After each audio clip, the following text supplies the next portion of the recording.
ருக்குவில் இருந்து எழும்போது சமிஅல்லாஹு லிமன் ஹமிதா என்று கையை உயர்த்திவிட்டு நெஞ்சின் மீது தக்பீர் கட்டி கொள்கிறார்கள். இதற்கு மார்க்கத்தில் ஆதாரம் உள்ளதா, விளக்கம்னு கேட்குறாங்க. அதாவது சில பேர் என்ன செய்கிறாங்கன்னு கேட்டால், ருக்கு அல்லாஹுக்கு தக்பீர் கட்டுறோம்ல, நெஞ்சில் கை கட்டிடுறோம். கை கட்டி விட்டு கையை உயர்த்தி ருக்குவுக்கு போகிறோம். ருக்குவுக்கு போனவொன்னு என்ன செய்கிறோம், கையை உயர்த்தி விட்டு அப்படியே கையை தொங்க விட்டு அப்படியே நம்ம சைதாவுக்கு போயிடுறோம். இதுதான் உலகத்தில் உள்ள அதிகமான மக்கள் இதை கடைப்பிடிக்கிறாங்க. ஆனால் சில பேர், குறிப்பாக சவுதி அரேபியாவில் இருக்கிற சில பேர், அதிகமான பேர் என்ன செய்கிறாங்கன்னு கேட்டால், ருக்குவுக்கு போயிட்டு இப்படி கையை கட்டிக்கிடுவாங்க. ருக்குவுக்கு முன்னாடி கையை கட்டிக்கிட்டு இருக்கிறாங்கல்ல, ருக்குவுக்கு இப்படி போயிட்டு அப்புறம் கையை கட்டி விட்டு அப்புறமேலே சைதாவுக்கு போகிறாங்க. அப்போ ருக்குவிலேருந்து எழுந்த பிறகு ஒருக்கா கையை கட்டுறாங்க.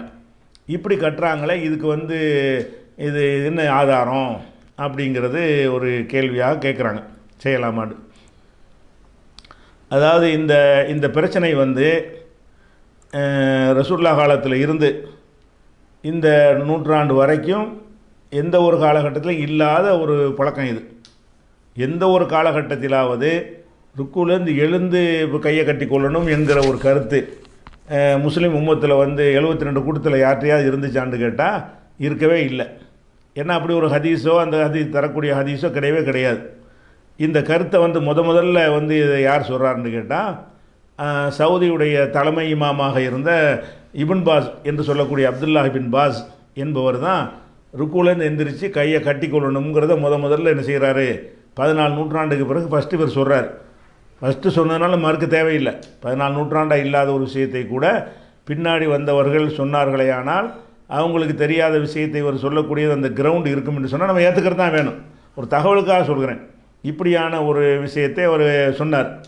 சொல்லிவிட்டு அதுக்கு ஏன் இப்படி சொல்லுகிறோம் என்று சொல்லி, அதுக்கு அவங்க அரசில் முக்கியமான பதவியில் இருந்ததுனாலையும் அவர் என்ன சொன்னாலும் அந்த சவுதி அரசு கேட்கக்கூடிய நிலை அன்றைக்கு இன்றைக்கி இருக்கிற சல்மான் மாதிரி கிடையாது. இன்னைக்கு அவர் சொன்னார்னா அன்றைக்கி இருந்த ஆட்சியாளர்கள் அப்படி கட்டுப்படுவாங்க.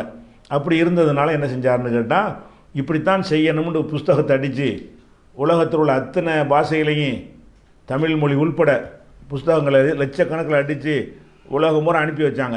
இந்த மாதிரி தான் அதுக்குள்ள காரணம்லாம், ஏன் இப்படி சட்ட மகத்துவம்னு எழுதி வச்சாங்க.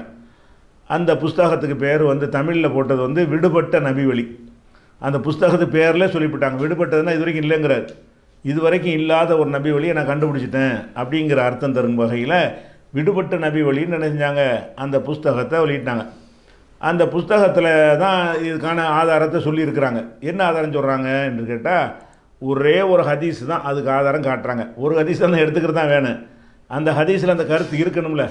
அவர் என்ன ஆதாரம் காட்டுறாருன்னு கேட்டால், அதாவது நசையில் ஒரு ஹதீஸ் இருக்குது.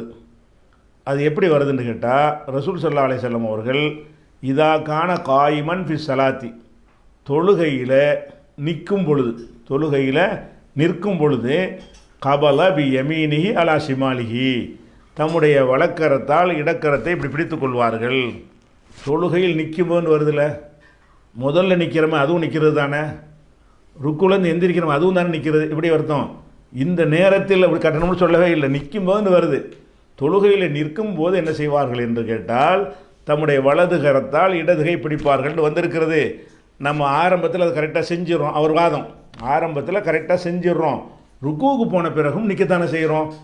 ருக்குவுக்கு போன நின்றோம்னு சொன்னால், அந்த நிற்கிற நேரத்தில் செய்ய வேண்டிய கடமை என்ன, இடதுகை மீது வலதுகையை வைக்கணும். இந்த ஒரு ஹதீஸை வைத்து கொண்டு தான் அவர் சொல்கிறார்.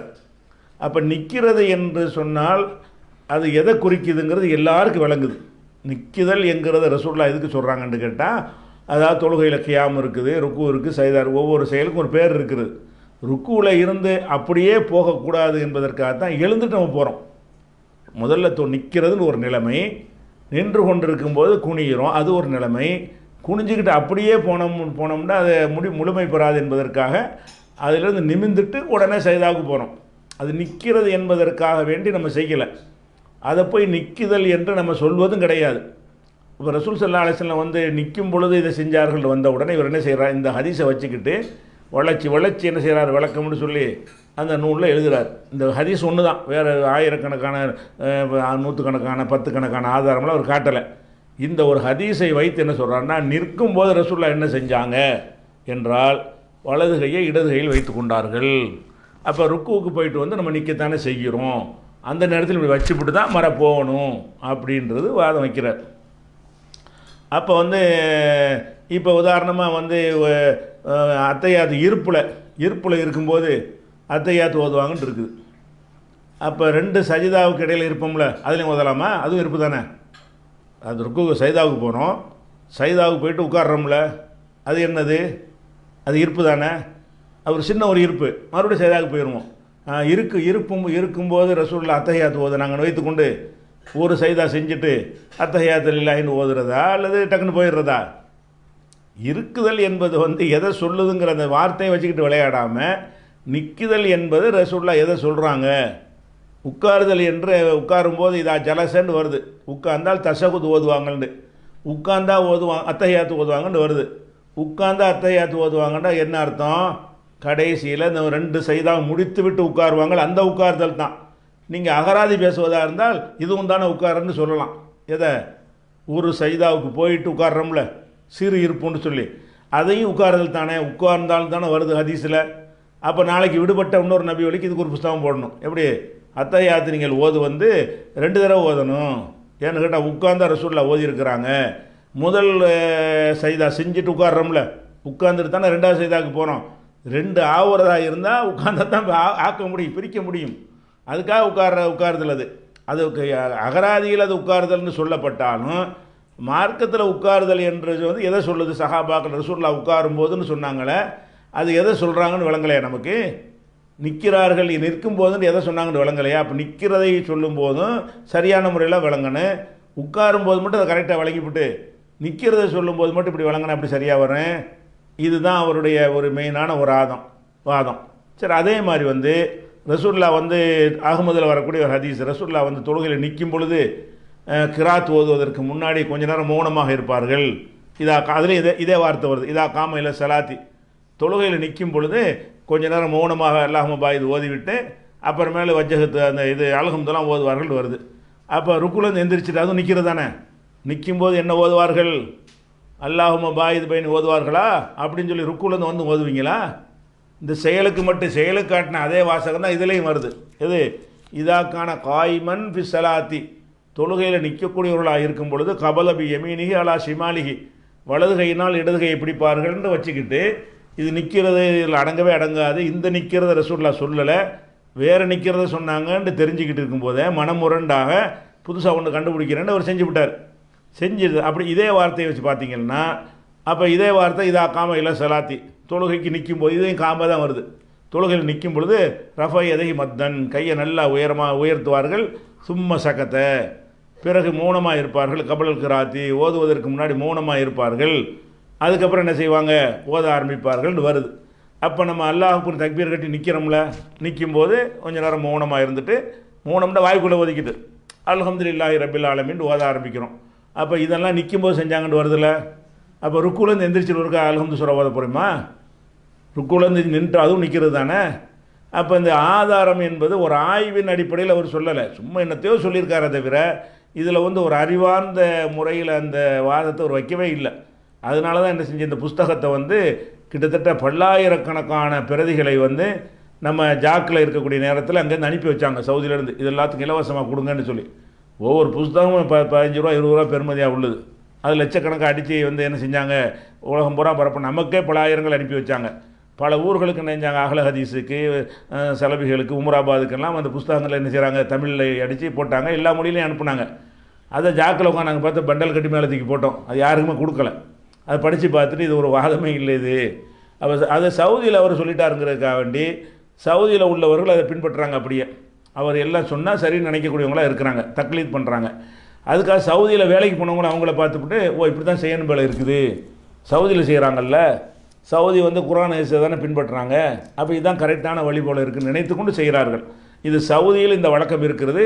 அது எப்போ இருக்கிறது? 14 நூற்றாண்டாக இல்லை, இந்த ஒரு 25-30 வருஷமாக, எத்தனை வருஷம் தெரியல, அவர் வந்து அவர் எந்த காலம் எவ்வளோ வருஷம் ஆச்சுன்னு தெரியல, இறந்து போய் அவர் வந்து இப்போ சமீப காலம்தான், ஒரு 25-30 ஆண்டுகளுக்குள்ளே தான் இதை வந்து அவர் உண்டாக்கி சொல்கிறார் ஃபஸ்ட்டு. அப்போ இதுக்கு என்ன ஆதாரம்னா இது ஆதாரம். எது நிற்கும்போது வலதுகளை எடுத்து வைப்பார்கள். அது நிற்கும்போது எந்த நிற்கிறன்னு தெரியாதா? நிற்குதல்னால் எதை நம்ம விளங்கிக்கிறோம்? தொழுகையில் நிற்கும்போது இதை ஓதுன்னு சொன்னால் அது எதுக்கு என்ன விளங்கிக்கிறோம்? ஸ்டார்டிங்கில் நிற்கிறத விளங்கிக்கிறோமா? ருக்குலேருந்து எழுந்து கொஞ்ச நேரம் நிற்கும், அது நிற்கிறதே கிடையாது, எழுந்துட்டு உடனே போயிடுறோம், அதை போய் நிற்கிறேன்னு சொல்லுவோமா? அகராதியில் சொல்லலாம், அகராதி பேசுகிறத தான் என்ன செய்யலாம், அதுவும் நிற்கிறதானே, இப்படி தான் நிற்கிறோம் அப்படின்னு பேசலாம். அதையா சொல்கிறோன்னு விளங்காது அது. அப்போ அதுக்கும் இதுக்கும் சம்பந்தமே கிடையாது. அதனால் இந்த வாதத்தை வைத்து சொல்கிறார்கள், இது ஒரு வழிகேடு, இது பிதஅத், இது ரசூலுல்லாஹ் சொல்லாத ஒன்றை, ஹதீஸ் சொல்லாத ஒன்றை வளைச்சிக்கிட்டு அது ஹதீஸை இந்த மாதிரி அர்த்தம் கொடுத்தாங்கன்னு சொன்னால் நாளைக்கு அத்தகையாத்துக்கு இந்த நாளைக்கு இன்னொருத்தர் விடுபட்ட நபி வழி போட்டுருவார். அத்தகையாத்தில் உட்காந்து என்ன செய்யணும், உட்காரும் பொழுது ரசூலுல்லாஹ் அத்தகையாத்து ஓதுவாங்க. அதனால் நான் முதல் சைதாவுக்கு அப்புறம் உட்கார்றேன்ல, ஒரு சைதாவுக்கு போய்ட்டு கொஞ்சம் நேரம் உட்காரணும். உட்காருக்கும் போது என்ன செய்யணும், அத்தகையாத்தில் இல்லை, நான் அதை ஓதி முடிச்சுட்டு அடுத்து ஒரு சைதா செஞ்சுட்டு அடுத்து ஒரு ரெண்டு அத்தகையாத்து. அப்போ ஒரு இருப்பில் ரெண்டு இருப்பு உங்கள் சொல்லுபடி. அப்போ அந்த மாதிரி எல்லாம் இதெல்லாம் ஆய்வு செய்கிற மெத்தடு இல்லை. அப்படி செஞ்சால் எல்லாத்துலேயும் செய்ய பார்ப்போம். அப்படி ஒரு விஷயம் இருக்குது. அதனால் அது இந்த விடுபட்ட நபி வழின்னு அது செய்கிறாங்க, இல்லை தப்பு, என்ன ஆதாரம் நீங்கள் யோசிக்கணும். செய்கிறாங்கன்னு நீங்கள் பார்க்கக்கூடாது, அவங்க என்ன ஆதாரத்தை காட்டுறாங்க. ஆதாரத்தை காட்டினா புதுசாக அன்றைக்கி ஒருத்தர் கண்டுபிடிச்சோன்னா நம்ம ஏற்றுக்குருவோம். இத்தனை வருஷமாக இருந்தால் நம்ம கேட்க மாட்டோம். ஆனால் இத்தனை வருஷம் இல்லாத ஒரு புதுசாக ஒரு சொல்வதாக இருந்தால் எவ்வளோ அழுத்தமான ஆதாரம் வச்சுருக்கணும். யாரும் சொல்லாத ஒன்றை சொல்கிறோம் என்றால் உடைக்க முடியாத ஒரு வாதங்களை வைத்ததை நிறுவ வேண்டாமா? ஒரு வாதமும் இல்லை. அது ஒரு எடுபடுற வாதமாக இல்லை. அதனால் ருக்குலேருந்து அப்படி கையை தொங்க விட்டு போயிட வேண்டியதான். எந்தொன்று இயல்பாக என்ன செய்யணும், அப்படி தான் வருது. ஹதீஸில் இன்னொரு ஹதீஸில் எப்படி வருதுன்னு கேட்டால், ஒவ்வொரு உறுப்புகளும் அதாவது ஃபைதா ரஃபா ரசஹு, ருக்குலேருந்து தலையை ரசூலுல்லாஹ் உயர்த்தும் பொழுது இஸ்தவான்னா செங்குத்தாக நிற்பார்கள். செங்குத்தாக நிற்பார்கள் என்றாலே இதை கட்டளைன்னு அர்த்தம். வணங்குதா? செங்குத்தாக நிற்பார்கள். இஸ்தவா ஹத்தா யஊத குல்லு ஃபகாரின் மக்கானஹு, ஒவ்வொரு மூட்டுகளும் அதன் இடத்திற்கு வரும் வரை. அப்படின்னு என்ன அர்த்தம்? இப்படின்னா மூட்டு அதன் இடத்துக்கு வரல, இப்படி தான் வரும், தொங்க விட்டால் தான் வரும். அப்போ அந்த இன்னொரு ஹதீஸில் இப்படியே வருகிறது. புகாரில் வரக்கூடிய ஹதீஸ் 828 ஹதீஸில் அவங்க நிற்கத்தான் வேணுமே தவிர கட்டக்கூடாதுங்கிற கருத்து மறைமுகமாக அதில் அடங்கி இருக்கிறது. அதாவது இஸ்தவா செங்குத்தாக நிற்பார்கள், நேராக நிற்பார்கள். ஹத்தா யஊத குல்லு ஃபகாரின் மக்கானஹு, ஒவ்வொரு மூட்டுகளும் அதற்குரிய இடத்திற்கு வரும் வரைக்கும். இது அதற்குரிய இடத்துக்கு வரல, இப்படின்றா தான் அதற்குரிய இடத்துக்கு வருது, தொங்க விட்டால் தான் வருது. அது வரைக்கும் நிற்பார்கள்னு வர்றதுனாலையும் இந்த விடுபட்ட நபி வழி என்பது விடுபட்ட நபி வழி அல்ல, அது பிதஅத்தான உருவாக்கப்பட்ட பொய்யான நபி வழி. சரியா? அது செய்யக்கூடாது.